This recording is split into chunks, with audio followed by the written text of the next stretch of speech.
मृत्यु पूर्व सती जी ने भगवान हरि से यह वर मांगा था कि मेरा प्रत्येक जन्म में मेरा अनुराग शिव जी के चरणों में रहे। इसी कारण से उन्होंने हिमवान के घर जाकर पार्वती जी का शरीर पाकर पुनः जन्म लिया। हिमाचल में पार्वती जी के जन्म होने पर समस्त सिद्धियां एवं संपत्तियां वहां छा गई।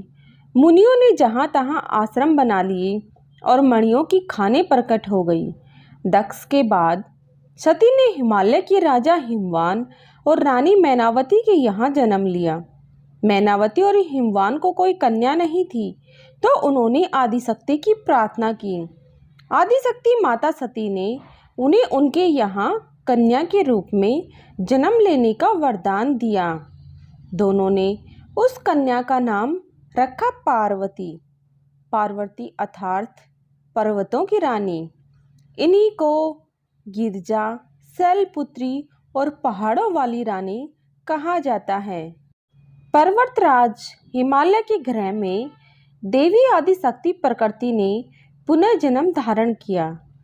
छठे दिन षष्ठी पूजन कर 10वें दिन उनका नाम पार्वती रखा गया। इस प्रकार त्रिजगन माता परा प्रकृति ने हिमालय राज की पत्नी मैना के गर्भ से जन्म धारण कर उनके ग्रह में रहने लगी। बाल्य लीलाएं करते हुए पार्वती हिमालय राज के ग्रह में बड़ी होने लगी।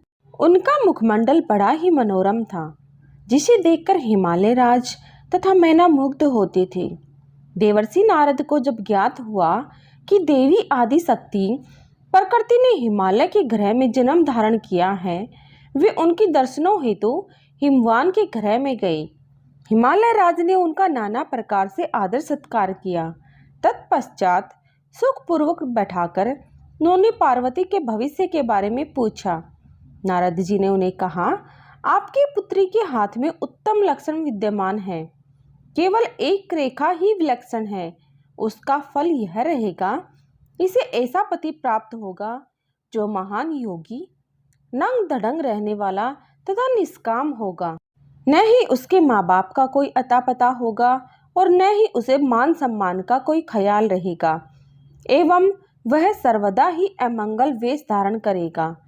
देवर्षि नारद के इस प्रकार वचनों को सुनकर मैना हिमालय दोनों बहुत दुखित हुए, परंतु पार्वती यह सुनकर मन ही मन बहुत हर्ष से खिल उठी। हिमवान ने नारद जी से कहा, आपके भविष्यवाणी से मुझे बहुत दुख हुआ है। ऐसा कोई उपाय बताए जिससे मैं अपनी पुत्री का इस विषाद योग से बचा सकूं। नारद जी ने कहा, मैंने जैसे वर के बारे में बताया है, वैसे केवल भगवान शिव ही हैं।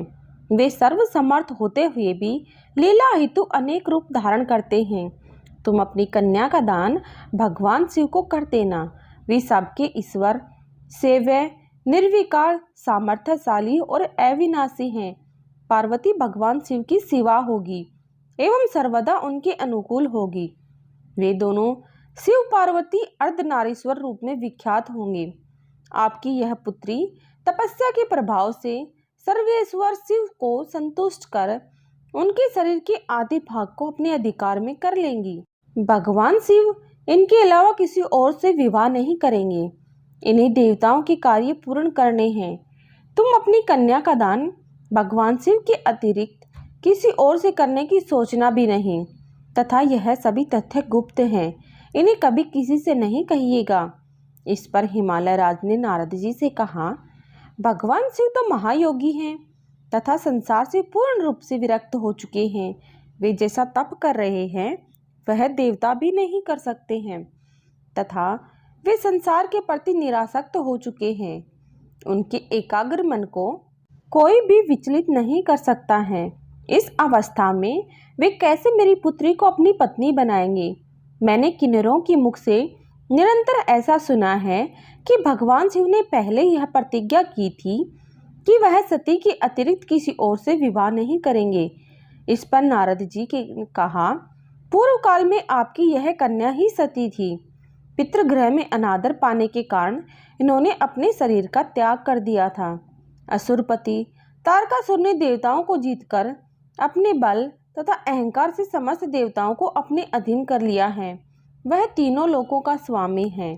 ब्रह्मा जी के वर अनुसार उनकी मृत्यु तो निश्चित है, परंतु भगवान शिव के पुत्र के हाथों से उनकी मृत्यु होगी। समस्त देवता भगवान शिव से निवेदन करेंगे ही, परंतु वास्तव में आपकी यह पुत्री ही उन्हें मुग्ध कर लेगी। आपके यहाँ जन्म लेने वाली यह महामाया संपूर्ण जगत को मुग्ध करने वाली है। लक्ष्मी रूप में साक्षात भगवान विष्णु को मुग्ध करती है। भगवान शिव भी शीघ्र ही अपनी वर्तमान योग समाधि का त्याग कर देंगे। इस प्रकार हिमालय राज को सांत्वना देकर तथा पार्वती के दर्शन कर नारद मुनि चले गए। नारद जी के गमन पश्चात मैना ने हिमालय से कहा, नारद जी ने जो कुछ कहा मैं उसे अच्छी तरह नहीं समझ पाई हूँ। आप कन्या का विवाह किसी सुंदर वर के साथ कर दीजिए। पार्वती का वर कुलीन और संपन्न होना चाहिए। मेरी पुत्री मुझे प्राणों से भी प्रिय है। आप कुछ ऐसा कीजिए जिससे वह सुखी और प्रसन्न रहे। इस कारण मैना नाना प्रकार से विलाप करने लगी। हिमालय राज ने अपनी पत्नी को समझाया, मुनियों की बात कभी झूठी नहीं हो सकती है। तुम पुत्री को यह शिक्षा दो कि वह भक्ति पूर्वक सुस्थिर चित्त से भगवान शिव हेतु तपस्या करे। शिव के समीप समस्त अमंगल भी मंगल हो जाते हैं, फिर उनका भेष अमंगलकारी ही क्यों ना हो। पार्वती की 8 वर्ष की आयु होने पर भगवान शिव को सती के पुनः जन्म धारण का समाचार प्राप्त हुआ। उन्होंने मन ही मन बड़े आनंद का अनुभव किया। उन्होंने लौकिक गति का आश्रय लेकर अपने मन को एकाग्र किया और तप करने का विचार किया। अपने समस्त अनुचरों के साथ भगवान शिव ने भी कामरूप कामाख्या हेतु क्षेत्र त्याग कर हिमालय में कठोर तपस्या हेतु प्रस्थान किया। जिस स्थान पर पहले कभी गंगा नदी ब्रह्मलोक से स्वयं अवतरित हुई थी, गंगा अवतरण शिखर वहां भगवान शिव ध्यानमग्न होकर विराजमान हो गए। हिमालय पर रहने वाले गंधर्वों तथा किन्नरों ने वहां भगवान शिव को एक कूट पर ध्यानमग्न देखकर हिमालय राज से कहा, भगवान शिव कुछ ही दूर एक कूट पर अपने समस्त परमत गणों के साथ हैं। उनके गणों में कुछ समाधि लगाए हुए थे तो कुछ थोड़े दूर बैठे हुए थे। कुछ नाच गा रहे थे तो कोई हंस रहे थे। उनमें से कई नगन दिगंबर थे तो कुछ पशु चर्म धारण किए हुए थे।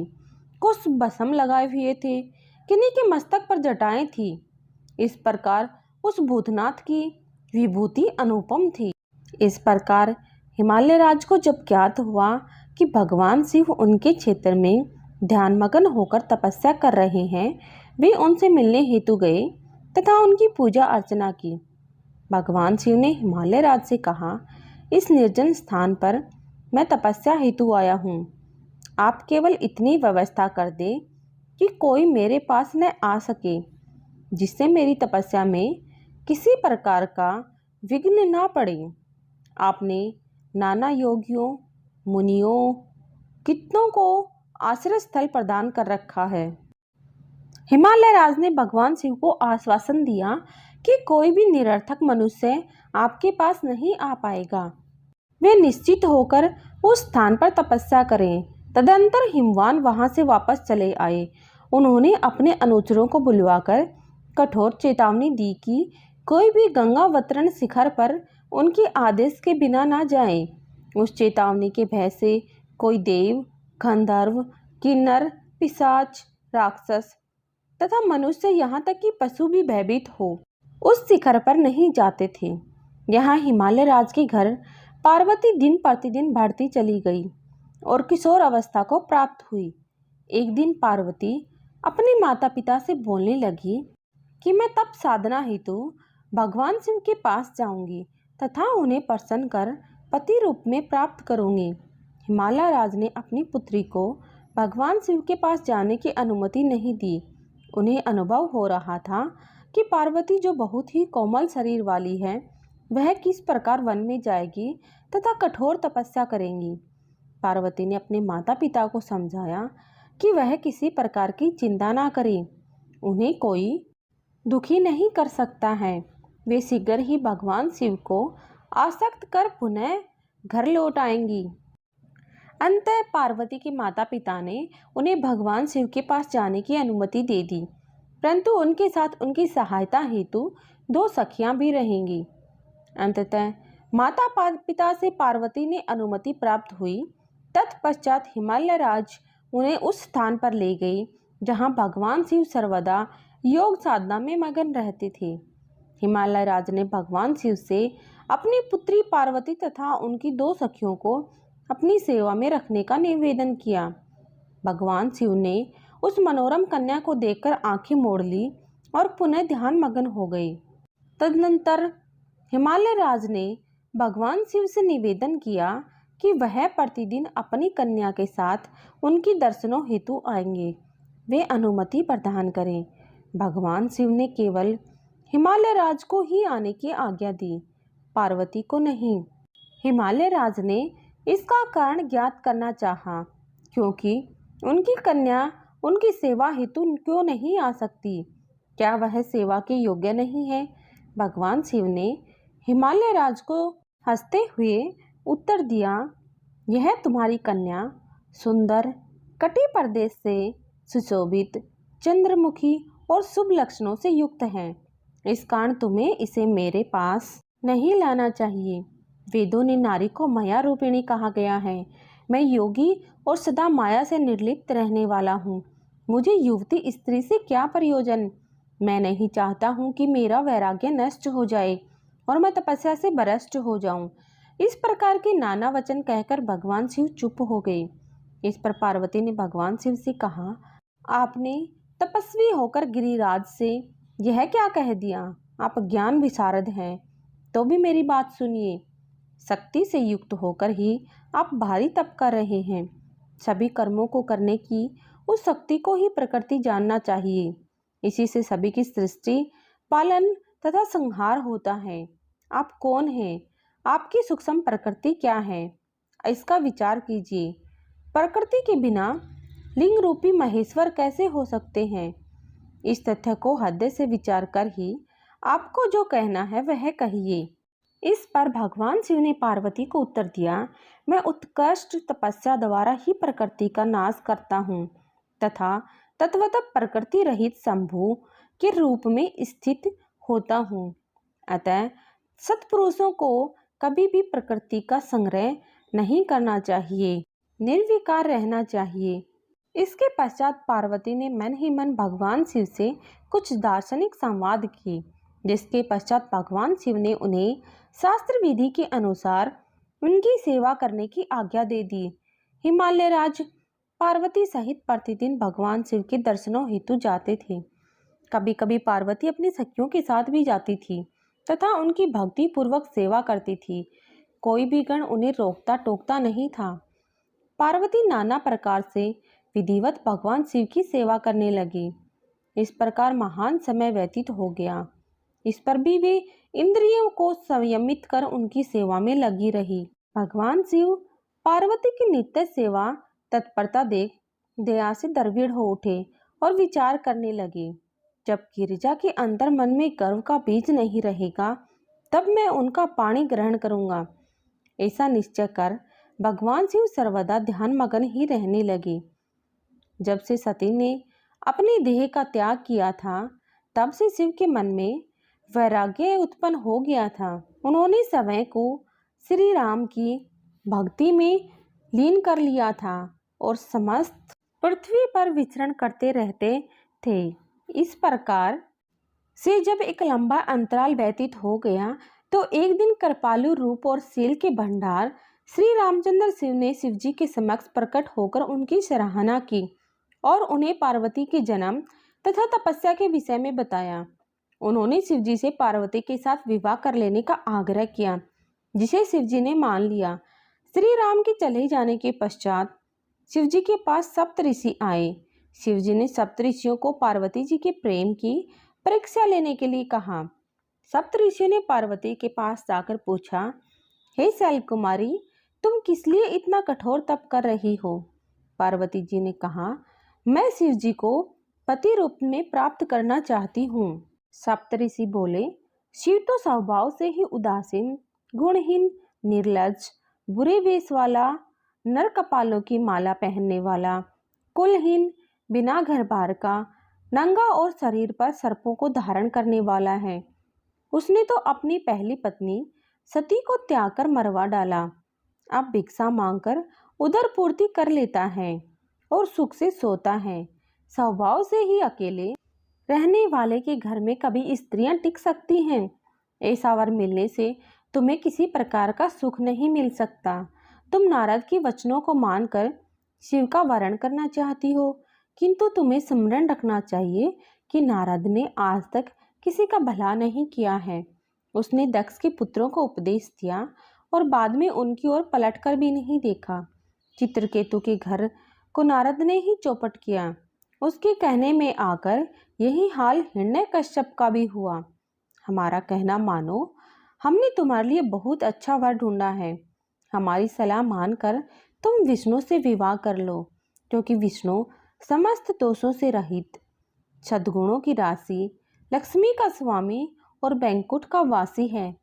सप्त ऋषि के वचन सुनकर पार्वती जी ने हंसकर कहा, अब चाहे मेरा घर बसे या उजड़े, भले ही महादेव जी अवगुणों के भवन और विष्णु सद्गुणों के धाम हो, मेरा हृदय तो शिव जी में ही रम गया है और मैं विवाह करूंगी तो उन्हीं से करूंगी। पार्वती जी के शिव के प्रति प्रेम को देखकर सप्तऋषि अत्यंत प्रसन्न हुए और बोले, हे जगत जननी, हे भवानी, आपकी जय हो। आप माया हैं और शिव भगवान हैं। आप दोनों ही समस्त जगत के माता पिता हैं। आपका कल्याण हो। इतना कहकर और पार्वती जी के चरणों में सर नवाकर सप्तऋषियों ने पार्वती जी को उनके पिता हनुमान के पास भेज दिया और समय शिव जी के पास आ गए। उन्होंने शिव जी को अपने परीक्षा लेने की सारी कथा सुनाई, जिसे सुनकर शिव जी आनंद मगन हो गए। सती जी के देह त्याग के पश्चात जब शिव जी गहन तपस्या में लीन हो गए थे, उसी समय तारक नाम का एक असुर हुआ। उसने अपने भुजबल, प्रताप और तेज से समस्त लोकों और लोकपालों पर विजय प्राप्त कर लिया, जिसके परिणाम स्वरूप सभी देवता सुख और संपत्ति से वंचित हो गए।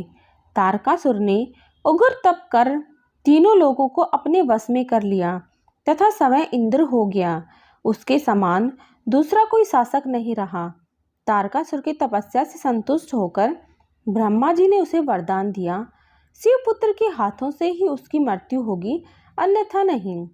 पीड़ित देवगण ब्रह्मा जी की शरण में गए तथा उनसे उनके वध करने हेतु कोई उपाय करने के निवेदन किया।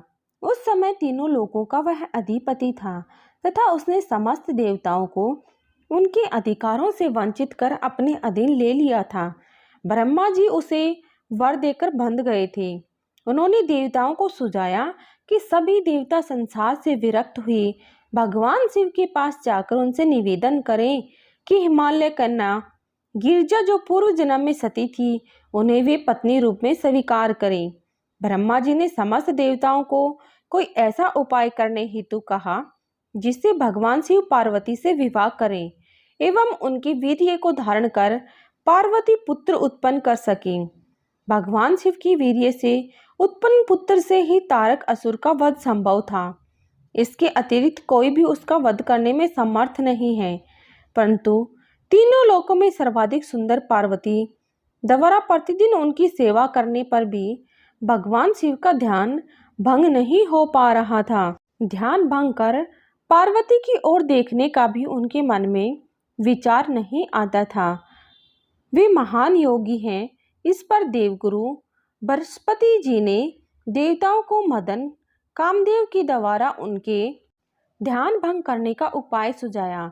देवता जानते थे कि पार्वती उन्हें पति रूप में प्राप्त करने हेतु उनकी नाना प्रकार से आराधना कर रही हैं, परंतु अधिक समय से योग समाधि में लीन भगवान शिव अपने ध्यान से हट नहीं रहे हैं। देवराज ने पुष्पधन्वा कामदेव, जिनके 5 बाण सभी कार्यों को सिद्ध करने वाले हैं, बुलवाकर आदेश दिया कि तारकासुर के अत्याचारों से तीनों लोग त्रस्त हैं तथा उनकी मृत्यु भगवान शिव के पुत्र द्वारा ही हो सकती है। उसे ब्रह्मा जी का आशीर्वाद प्राप्त है। भगवान शिव हिमालय के शिखर पर बैठकर तपस्यारत हैं, जो संसार से अनासक्त हैं। आदि शक्ति जो पूर्व जन्म में सती रूप में उनकी पत्नी थी, हिमालय की पुत्री के रूप में उत्पन्न हो भगवान शिव को पति रूप में प्राप्त करने हेतु उत्तम सेवा आराधना कर रही हैं।